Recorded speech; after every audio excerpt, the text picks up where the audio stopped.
नमस्कार विद्यार्थी मित्रांनो, मी मारुती शहाणे आजच्या व्हिडिओमध्ये स्वागत करतो. इयत्ता 8वी विज्ञान विषयातील 10व्या टॉपिक विषयी आपण माहिती घेत आहोत. टॉपिकचं नाव आहे सेल अँड सेल ऑर्गॅनेल्स. यापैकी आजचा जो आपण पॉइंट पाहणार आहे तो म्हणजे सायटोप्लाझम. सेलमधील अतिशय महत्वाचं एक घटक ज्याला आपल्याला म्हणता येईल तो म्हणजे सायटोप्लाझम. आतापर्यंत आपण सेल वॉल आणि सेल मेम्ब्रेन या दुसऱ्या दोन भागांबद्दलची माहिती घेतलेली आहे की जे आउटर प्रोटेक्टिव्ह कव्हरिंग्ज आहेत. आणि आज आपण सायटोप्लाझम बद्दल माहिती बघूया. सायटोप्लाझम याचा अर्थ काय, तर सेलमध्ये असणारा जो लिक्विड पार्ट आहे, द्रवरूप भाग आहे, ज्याला पेशी द्रव किंवा पेशी द्रव्य म्हणतो, त्याचाच अर्थ सायटोप्लाझम असा होतो. पेशीमध्ये सायटोप्लाझम असणं हे इतर सेल ऑर्गनलच्या दृष्टीने खूप महत्वाचं आहे. त्याचं नेमकं पोझिशन काय, स्ट्रक्चर काय आणि फंक्शन काय याविषयी माहिती आपण बघणार आहोत. Have you seen the fully turgid rectangular cells of onion peelings. आपल्याला एक प्रश्न विचारलाय. खरं तर ज्यावेळेला आपण शाळा चालू असते त्यावेळेला एक प्रयोग करून बघू शकतो. आपल्याला कांदा माहित आहे, तर त्या कांद्याचा जर आपण असा पातळ पापुद्रा काढला, म्हणजे त्याच्या ज्या पाकळ्या असतात ना त्या जर वेगळ्या केल्या, तर त्यातला जो छोटा पातळ पापुद्रा मिळतो तो स्लाइडवर आपण ठेवला, वरती कव्हर स्लिप ठेवून मायक्रोस्कोपच्या खाली जर ऑब्झर्व केलं तर आपल्याला त्या पापुद्र्यामध्ये असणाऱ्या रेक्टँग्युलर म्हणजे विटांच्या आकाराच्या सेल्स दिसतात. आणि या सेल्सच्या आधारे आपण सेलची माहिती किंवा त्याचे सेल वॉल असेल, न्यूक्लियस असेल, सायटोप्लाझम असेल याची माहिती घेऊ शकतो. इथं आता सध्या आपल्याला जी डायग्राम दिसते वरच्या बाजूला हे ओनियन पिलिंगचीच आहे. पहा इथं लेबल केलेलं तुमच्या लक्षात येईल ओनियन पिलिंग. ओनियन याचा अर्थ कांदा आणि पिलिंग मूळ शब्द आहे पिल म्हणजे पापुद्रा. त्याचा छोटासा पातळ पापुद्रा आपण मायक्रोस्कोपच्या खाली ठेवतो आणि ऑब्झर्व करतो. आता या डायग्राम मध्ये काय दिसतं एक्झॅक्टली आपण हे ज्या वेळेला करतो पाहतो त्यावेळेला, तर याच्यामध्ये या जांभळ्या रंगाच्या सेल्स दिसतात. पहा हे जे डार्क आउटलाईन दिसतात हे सेल वॉल आहे.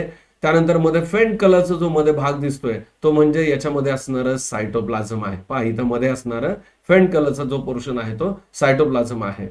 त्यानंतर इथं लेबल केलेलं एक एक लेबल आपण बघूया. Cells of onion peeling. इथं ही एक सेल आहे, दुसरी सेल आहे, तिसरी सेल आहे, अशा ब्रिक शेप्ड अनेक सेल आहेत. सेल वॉल कुठे दिसतंय, हे जे डार्क आउटलाईन्स आहेत या डार्क आउटलाईन म्हणजे सेल वॉल आहे. त्यानंतर न्यूक्लियस, एक ठळक असे डार्क ठिपके दिसतात. पहा इथं तुम्हाला दिसेल हा डार्क जो ठिपका आहे तो म्हणजे ऍक्च्युली न्यूक्लियस आहे. प्रत्येक सेल म्हणजे या ठिकाणी इथं असे तुम्हाला न्यूक्लियस पाहायला मिळतील. आणि ज्याचा आता आपण सध्या अभ्यास करतोय तो म्हणजे सायटोप्लाझमचा पार्ट. इथं मध्यभागी असणारा जो द्रव आहे, पेशी द्रव, तो म्हणजे सायटोप्लाझम. ठीक आहे, पुस्तकातील आपण माहिती बघूयात सायटोप्लाझम बद्दल. Cytoplasm is the fluid between the plasma membrane and the nucleus. आपण पोझिशन काय सांगू शकतो सायटोप्लाझमची, तर पहिली महत्वाची गोष्ट की ज्यावेळेला आपण सेल असं म्हणतो, पहा मी इथं डायग्राम काढून दाखवतो म्हणजे तुमच्या पक्का लक्षात येईल की ज्यावेळेला आपण सेलचं स्ट्रक्चर पाहतो त्यावेळेला ही जर असं सेल आहे असं आपण गृहीत धरलं तर या सेलच्या मध्यभागी एक ठळक डिस्टिंक्ट भाग दिसतो, त्याला आपण काय म्हणतो, न्यूक्लियस असं म्हणतो. बरोबर आहे. तर या सेल वॉल किंवा सेल मेम्ब्रेन आणि न्यूक्लियस याच्या दरम्यानची जी जागा आहे यामध्ये सायटोप्लाझम आपल्याला पाहायला मिळतो. लक्षात येते, सेल वॉल किंवा सेल मेम्ब्रेन आणि त्याच्या आतमध्ये असणारे न्यूक्लियस याच्या मधल्या जागेमध्ये म्हणजे सेलच्या आतमध्ये असणारा जो द्रव आहे तो पेशी द्रव किंवा cytoplasm. Cytoplasm is the fluid between the plasma membrane and the nucleus. मी आता तुम्हाला पोझिशन बद्दल सांगितलं की नेमकं प्लाझ्मा मेम्ब्रेन आपल्याला कोणत्या ठिकाणी पाहायला मिळतं. Present in between plasma membrane and the nucleus म्हणजे जो सेलचा न्यूक्लियस आहे आणि प्लाझ्मा मेम्ब्रेन आहे याच्यामध्ये असणारा भाग जो आता मी डायग्राम मध्ये तुम्हाला दाखवला. प्रत्येक सेलच्या मध्यभागी जो लिक्विडचा पोर्शन आहे आपा या रिजन मधला तो पोर्शन म्हणजे काय, तर सायटोप्लाझम आहे. It is moving sticky substance. याचं वैशिष्ट्य काय, तर तो मुव्हिंग आहे, पातळ आहे, द्रवरूप आहे, अर्थात ते प्रवाही आहे म्हणजे इकडे तिकडे त्याची हालचाल होऊ शकते. इट इज स्टिकी, तो किंचित असा चिकट आहे असा पदार्थ आहे. Many cell organelles are suspended in cytoplasm. हा हे खूप महत्वाचं वाक्य आहे. आपण इथून पुढे जी या टॉपिक मध्ये माहिती घेणार आहोत ती अशी की या सायटोप्लाझम मध्ये म्हणजे प्रत्येक सेलमध्ये असणाऱ्या सायटोप्लाझम मध्ये आपल्याला वेगवेगळ्या प्रकारचे सेल ऑर्गॅनेल्स म्हणजे सेलचे अवयव, पेशीचे भाग आपण पाहणार आहोत, त्याचा अभ्यास करणार आहे. ठीक आहे. Cytoplasm is a medium for cellular chemical reactions. आणखीन एक महत्वाची गोष्ट अशी आहे की सायटोप्लाझमचा महत्वाचा रोल असा की ज्या सेलमध्ये रिॲक्शन्स होतात, केमिकल रिॲक्शन, त्याचं एक ते साधन आहे किंवा मीडियम आहे. The part of cytoplasm other than organelle is the cytosol. पहा, आपल्याला आणखीन एक कन्सेप्ट इथे लक्षात घ्यायचा आहे. सायटोसोल म्हणजे काय? The part of a cytoplasm other than the organelles. म्हणजे ज्यावेळेला आपण सायटोप्लाझम एखाद्या सेलचा विचार घेतो, त्या सायटोप्लाझम मध्ये सेल ऑर्गनेल्स पण आहेत. पण जर सेल ऑर्गनेल्स काढले तर जो लिक्विड पार्ट उरतो, फक्त लिक्विड पार्ट, तर त्यालाच आपण सायटोसोल असं म्हणतो. Cytosol store the vital substances like the amino acids, glucose, vitamins etcetera. ज्याला आपण सायटोसोल असं म्हणतोय, म्हणजे सेल ऑर्गनेल्स सोडून उरलेला जो द्रवरूप भाग आहे, तर हा खूप महत्वाचा आहे. कारण त्यामध्ये जे घटक आपल्याला पाहायला मिळतात ते अमिनो ऍसिड्स, ग्लुकोज आणि vitamins. In animal cell cytoplasm is more granular and dense. Animal cell जर आपण पाहिले तर त्याच्या सायटोप्लाझमचं वैशिष्ट्य काय? It is more granular and dense. Granule याचा अर्थ होतो कण, असे ठळक कण, किंवा ज्याला आपल्याला घट्टसरपणा जास्त म्हणता येईल, की जो आपल्याला अॅनिमल सेलमध्ये पाहायला मिळतो. डेन्स याचा अर्थ घट्ट. While in plant cell, it is thin and mostly pushed to the periphery. Plant सेलचा जर विचार केला तर त्याच्यामध्ये असणारं जे सायटोप्लाझम आहे हे कसं आहे? थिन आहे आणि पुश टुवर्ड द पेरिफेरी. म्हणजे प्लांट सेलमध्ये जो सायटोप्लाझम आहे त्याचा पार्ट कमी असतो, तो पातळ असतो आणि व्हॅक्युअल मोठा असल्यामुळे तो एका बाजूला पुश झालेला आपल्याला पाहायला मिळतो. Due to a larger central vacuole. हा सायटोप्लाझमचा पार्ट एका बाजूला गेलाय असं आपल्याला का पाहायला मिळतं? जर आपण प्लांट सेल आपण प्रत्यक्ष बघितले तर आपल्या लक्षात येईल. हे पहा, या प्लांट सेल मध्ये हा मोठा व्हॅक्युअल आहे मध्यभागी. ठीक आहे, आपण लेबल केलं पाहिलं होतं. तर या व्हॅक्युअल मुळे सायटोप्लाझमचा जो पार्ट आहे तो बाजूला पुश झालेला आहे.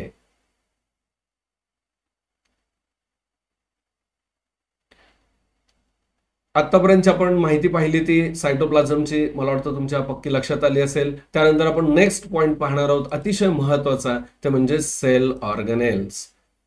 नेक्स्ट पॉइंट आपण कोणता पाहतोय? तर तो सेल ऑर्गनेल्स. सेल ऑर्गनेल याचा अर्थ काय? तर सेलचे ऑर्गन्स, सेलच्या आतमध्ये असणारे जे वेगवेगळे घटक आहेत की ज्या साह्यानं सेलचं पूर्ण कार्य चालतं, त्यालाच आपण सेल ऑर्गनेल म्हणतो. आता यामध्ये nucleus, endoplasmic reticulum, vacuoles, plastids, lysosomes, त्यानंतर गॉल्गी बॉडीज, अशा वेगवेगळ्या प्रकारच्या सेल ऑर्गनेलचा आपण अभ्यास करणार आहोत. आपण एक एक करून बघूया. An organelle is a specialized subunit having the specific function within the cell. Cell ऑर्गनेलचा अर्थ काय? तर एक विशिष्ट स्ट्रक्चर किंवा विशिष्ट पार्ट की जो सायटोप्लाझम मध्ये आहे, सेल मध्ये आहे आणि त्याचं एक विशिष्ट कार्य आहे किंवा ठराविक असं कार्य आहे. निश्चित कार्य प्रत्येक सेल ऑर्गनेलचं आहे.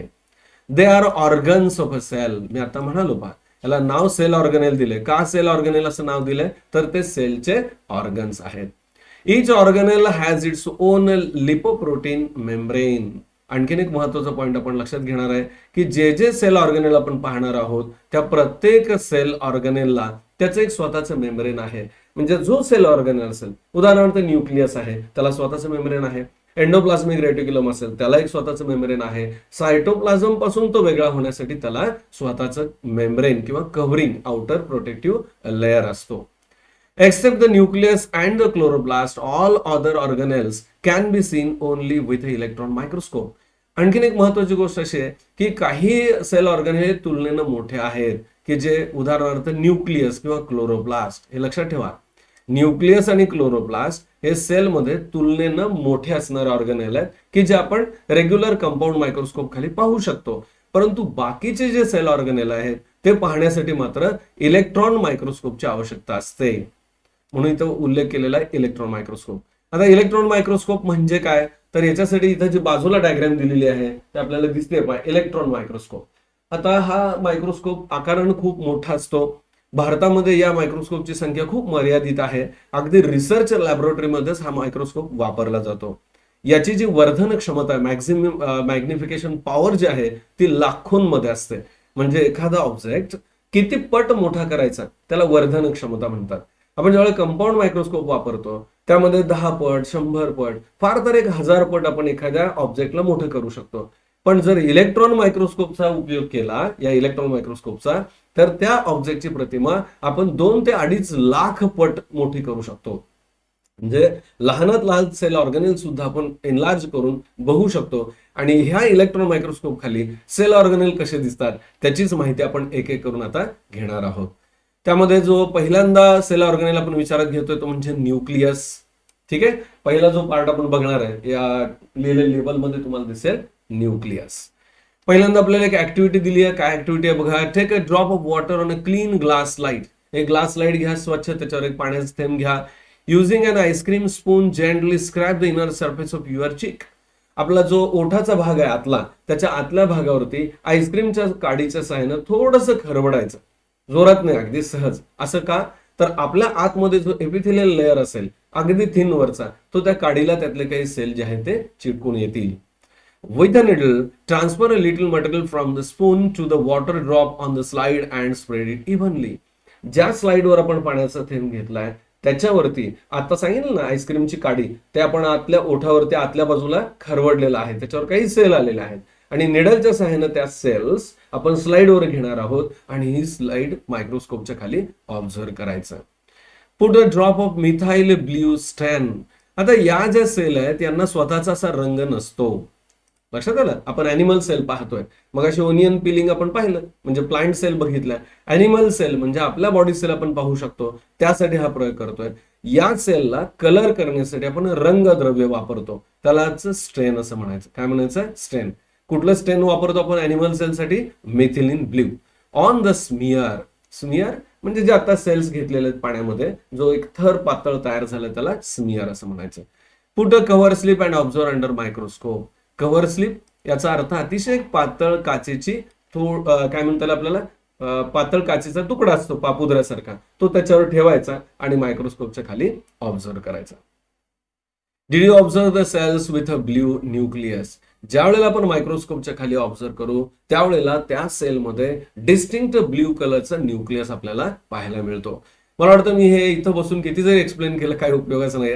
ज्या वेळेला आपण प्रत्यक्ष प्रयोगशाळेत जाऊ आणि हे प्रत्यक्ष मायक्रोस्कोपच्या खाली पाहू त्यावेळेला आपल्याला पक्क लक्षात राहील आणि खरं याचीच जास्त आवश्यकता आहे. The dark round spot seen under the microscope while observing the onion peeling stained with iodine is the nucleus of a cell. पहा, मी आता तुम्हाला सांगितलं की ओनियन पिलिंग आपण ज्या वेळेला पाहिल्या, हे पाहितच डायग्राम आहे, याच्यामध्ये जे डार्क कलरचे जे स्पॉट दिसत आहेत, डार्क कलरचा इथं असणारा स्पॉट किंवा वरच्या बाजूला पण आपल्याला दिसत आहेत, प्रत्येक सेलमध्ये जो न्यूक्लियस पार्ट आहे, जो डार्क पार्ट आहे तोच न्यूक्लियस आहे. ठीक आहे, त्यानंतर आणखीन आपण न्यूक्लियस बद्दलची दिलेली माहिती पाहूयात. When observed under the electron microscope, we can see the nucleus covered by a double layered membrane with a small pores. काही गोष्टी अतिशय महत्वाच्या आहेत ज्या आपल्याला पक्क्या लक्षात ठेवायच्या आहेत. न्यूक्लियस ऑब्झर्व करण्यासाठी आपल्याला इलेक्ट्रॉन मायक्रोस्कोपची आवश्यकता आहे. इलेक्ट्रॉन मायक्रोस्कोपच्या अंडर आपण पाहिल्यानंतर हा न्यूक्लियस कसा दिसतो याची डायग्राम आहे. डायग्राम व्यवस्थित पहा, आपल्याला लक्षात येईल. या डायग्राम मध्ये काय काय दिसतं आपल्याला, एक एक पार्ट बघा न्यूक्लियस मध्ये असणारा. सगळ्यात महत्वाचा हा जो न्यूक्लियसचा पार्ट आहे याचा काही भाग असा कट केलेला आहे की आपल्याला न्यूक्लियसच्या आत काय हे कळावं. लक्षात येत आहे, हा स्पेरिकल पार्ट आहे पण त्यातला काही पोर्शन हा पर्पजली इकडचा कट केलाय की जेणेकरून आत काय आहे ते दिसेल. सगळ्यात बाहेरच्या बाजूला काय आहे तर हे जे बाहेर इकडे दिसतंय ते म्हणजे न्यूक्लिअर मेम्ब्रेन. मेम्ब्रेन आवरण, आच्छादन, कवच, कव्हरिंग. तर हे न्यूक्लियसचं कव्हरिंग आहे. परंतु हे कव्हरिंग कसं आहे बघा, हे असं सलग नाहीये, तर त्याच्यावरती काही छोटी छोटी छिद्र आहेत, त्यालाच आपण पोरस असं म्हणतो. ठीक आहे, आणि हे जे मेम्ब्रेन आहे हे डबल लेअर आहे, म्हणजे आउटर मेम्ब्रेन आणि इनर मेम्ब्रेन. आपल्याला डायग्राम मध्ये नीट पाहिलं तर कट केलेल्या ठिकाणी दिसत आहेत पहा, आउटर आणि इनर असे त्याचे दोन भाग दिसत आहेत. These pores allow the passage of material in and out of a nucleus. आता इथं जो पोर शब्द आलाय, पोर्स म्हणजे काय, छिद्र. इथं डायग्राम मध्ये जर तुम्ही पाहिलं तर तुमच्या लक्षात येईल पहा, इथं जे डॉट दिसत आहेत पहा, डायग्राम मध्ये जे छोटे छोटे डॉट दिसत आहेत पाण्याचे बुडबुडे असल्यासारखे, खरं तर ते छिद्र आहेत की ज्याच्यामधून सेलच्या न्यूक्लियसच्या आत आणि बाहेर सायटोप्लाझम मध्ये हे कंटेंटची मुवमेंट होत असते. Nucleus has a one rounded nucleolus and a network of chromatin fibres. आणखीन महत्वाची गोष्ट आपल्याला अशी लक्षात घ्यायची आहे की न्यूक्लियसच्या आतमध्ये काय कंटेंट आपल्याला पाहायला मिळतात. तर न्यूक्लियस जो आहे टोटल, ही जी डायग्राम दिसते ब्ल्यू कलरची, हा टोटल न्यूक्लियस आहे आणि त्याच्यामध्ये एक डिस्टिंक्ट पार्ट दिसतो पहा इथं व्हायलेट कलरचा, तर तो न्यूक्लिओलस आहे.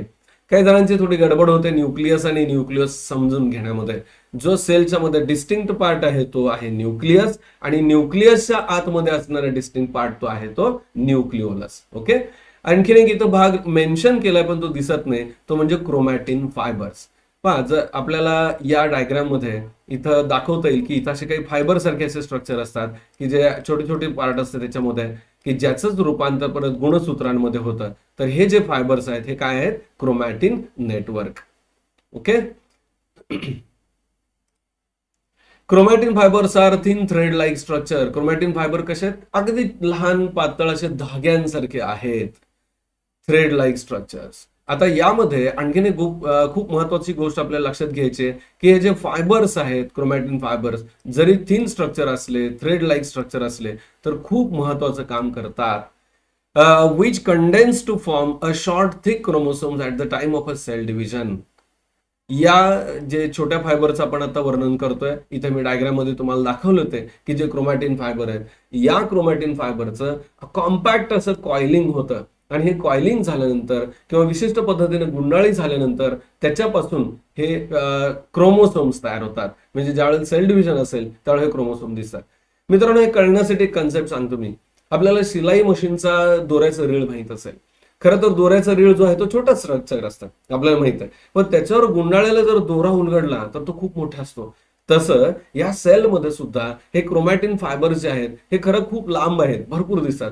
पण ज्या वेळेला सेल डिव्हिजन चालू असते त्यावेळेला ते स्वतःला गुंडाळून घेतात आणि त्याच्यापासून थिक असं स्ट्रक्चर तयार होतं, त्यालाच आपण क्रोमोसोम्स, ज्याला मराठीमध्ये गुणसूत्र असं म्हणतो. आता हे केव्हा तयार होतात? At the time of a cell division. हा एक शब्द आपल्याला महत्वाचा आहे आणि लक्षात ठेवायचं. Sale division. सेल अर्थात पेशी, डिव्हिजन म्हणजे विभाजन, पेशी विभाजन. म्हणजे शरीराची वाढ होण्यासाठी, शरीराची झीज झालेली ती भरून काढण्यासाठी, जखम भरून येण्यासाठी, आपल्या शरीरामध्ये नवीन सेल्स निर्माण व्हायला पाहिजे, याच्या निर्मितीसाठी किंवा प्रजननासाठी सुद्धा नवीन सेल तयार व्हायला पाहिजेत, यासाठी पेशीचं विभाजन होतं, ज्याला आपण सेल डिव्हिजन म्हणतोय. खरं तर पुढील इयत्तेमध्ये किंवा पुढील भागामध्ये आपण सेल डिव्हिजन बद्दल खूप चर्चा करणार आहोत. Functional segments on the chromosomes are called as a genes. पहा, ज्याला क्रोमोसोम्स म्हणतोय, आता आपण क्रोमॅटिन फायबर बोललो, त्याचेच क्रोमोसोम तयार होतात आणि या क्रोमोसोम वरती एक ठराविक असे स्ट्रक्चर असतात की ज्याच्या आधारे अनुवंश चालतो. एका पिढीतून दुसऱ्या पिढीमध्ये गुणधर्म नेले जातात, आई वडिलांचे गुणधर्म मुलांमध्ये उतरवले जातात आणि त्याला जबाबदार असणारा जो घटक आहे तो म्हणजे जीन्स. मित्रांनो, हे आपल्याला 9वी-10वी साठी खूप महत्वाचं आहे. तिथं आपण डिटेल क्रोमोसोम स्ट्रक्चर आणि जीन्स बद्दलची पण माहिती घेणार आहोत, त्याचबरोबर अनुवंशाबद्दल सुद्धा चर्चा करणार आहोत. ठीक आहे. मला वाटतं न्यूक्लियसचं स्ट्रक्चर तुम्हाला समजलं असेल. यानंतर आपण न्यूक्लियसचे फंक्शन्स काय आहेत हे बघूयात. परीक्षेच्या दृष्टीने पॉईंट खूप महत्वाचा आहे. आपण प्रत्येक सेल ऑर्गॅनिझम स्टडी करत असताना 3 पॉईंट पाहणार आहोत. मागच्या व्हिडिओमध्ये तुम्हाला सांगितलं होतं की PSF, पोझिशन, स्ट्रक्चर आणि फंक्शन सांगायचं. आपण न्यूक्लियसची पोझिशन सांगितली, त्याच्या स्ट्रक्चर बद्दल बोललो आणि आता यानंतरचं पॉईंट त्याचे फंक्शन. 2 फंक्शन आहेत. पहिलं, it controls all the metabolic activity of a cell and also the cell division. Nucleus जो आहे तो महत्वाचं काम करतो, तो म्हणजे मेटाबॉलिक ज्या ऍक्टिव्हिटीज आहेत सेलमध्ये असणाऱ्या मेटाबॉलिक ऍक्टिव्हिटी, त्याला नियंत्रण केलं जातं. मेटाबॉलिक ऍक्टिव्हिटी याला मराठीमध्ये चयापचय क्रिया असं म्हणतात. काही जणांना चयापचय म्हणले की पचन, खाल्लेलं अन्न पचन असं वाटतं, त्याचा संबंध नाही. इथं सेलमध्ये किंवा आपल्या शरीरामध्ये काही पदार्थांची निर्मिती होते तर काही पदार्थ नाश पावतात. हे निर्मिती होणं आणि नाश पावणं यालाच म्हणायचं चयापचय, ज्याला आपण इंग्रजीमध्ये किंवा सायंटिफिक टर्म मध्ये मेटाबॉलिक ऍक्टिव्हिटी असं म्हणतो. त्याचे 2 भाग आहेत परत, अॅनाबॉलिक ऍक्टिव्हिटी आणि कॅटाबॉलिक ऍक्टिव्हिटी. अॅनाबॉलिक ऍक्टिव्हिटी याचा अर्थ निर्मिती आणि कॅटाबॉलिक ऍक्टिव्हिटी याचा अर्थ नाश असा होतो. ठीक आहे. याच्याबद्दल डिटेल आपण पुढील भागामध्ये पाहणार आहोत. जस्ट अगदी माहितीसाठी मी तुम्हाला सांगितलं. And also the cell division, म्हणजे दुसरं फंक्शन काय, तर सेल डिव्हिजनच्या वेळेला सुद्धा न्यूक्लियसचा खूप महत्वाचा रोल आहे. सेकंड बघूयात, it involved in the transmission of hereditary characters from parents to the offsprings. मी मगाशी बोललो पहा, हे खूप महत्वाचं आहे. ट्रान्समिशन ऑफ हेरिडिटरी कॅरेक्टर्स, याच्यातले काही शब्द आपल्याला नवीन आहे. ट्रान्समिशन याचा अर्थ स्थानांतरण, म्हणजे पुढे जाणं, पास होणं. हेरिडिटरी याचा अर्थ होतो अनुवंशिक. अनुवंशिक म्हणजे काय, तर मी मगाशी बोललो की आई वडिलांचे गुणधर्म मुलांमध्ये येतात. म्हणजे त्वचेचा जो रंग असेल, स्किन कलर असेल किंवा हाईटशी संबंधित असेल, जे आपले काही बॉडी कॅरेक्टर आहेत हे एका पिढीतून दुसऱ्या पिढीमध्ये घेऊन जाण्याचं, नेण्याचं काम हे न्यूक्लियस करत असतो. ठीक आहे, मला वाटतं हे अत्यंत महत्वाचं फंक्शन आहे आणि तुम्हाला लक्षात आलं असेल. आपल्याला काही माहिती विचारली पहा. Due to the loss of nucleus large quantity of haemoglobin can be accommodated in RBC and thereby large amount of oxygen can be transported. आपण ह्युमन ब्लडचा जर विचार केला तर त्याच्यामध्ये आरबीसी असतात, रेड ब्लड कॉर्पस्कल्स असतात. या सेलचं वैशिष्ट्य असं की त्यातला न्यूक्लियस जो आहे तो नष्ट होतो आणि न्यूक्लियस निघून गेल्यामुळं त्यामध्ये जो ऑक्सिजन कॅरिंग कॅपॅसिटी आहे ती त्या सेलची वाढते. हा एक त्याचा फायदा आहे. Due to loss of nucleus, स्पष्ट शब्द वापरला पाहिजे, याच्यामध्ये न्यूक्लियस नसतो, त्यामुळे त्याच्यामध्ये हिमोग्लोबिन जे आहे, हिमोग्लोबिन काय आहे तर ऑक्सिजन कॅरिंग कंपाऊंड आहे, सबस्टन्स आहे की ज्याला ऑक्सिजन जोडला जातो आणि शरीरामध्ये ऑक्सिजन जो आहे तो ट्रान्सफर होतो. Due to the loss of a nucleus of a sieve tubes of a plant phloem, they become hollow and thereby transportation of food becomes easy. एक उदाहरण आपल्याला अॅनिमल बद्दल दिलंय की आरबीसी मधील सेल मधील न्यूक्लियस हा नष्ट होतो आणि साहजिकच हिमोग्लोबिन कंटेंट जास्त बसतं आणि ऑक्सिजन कॅरिंग कॅपॅसिटी वाढते.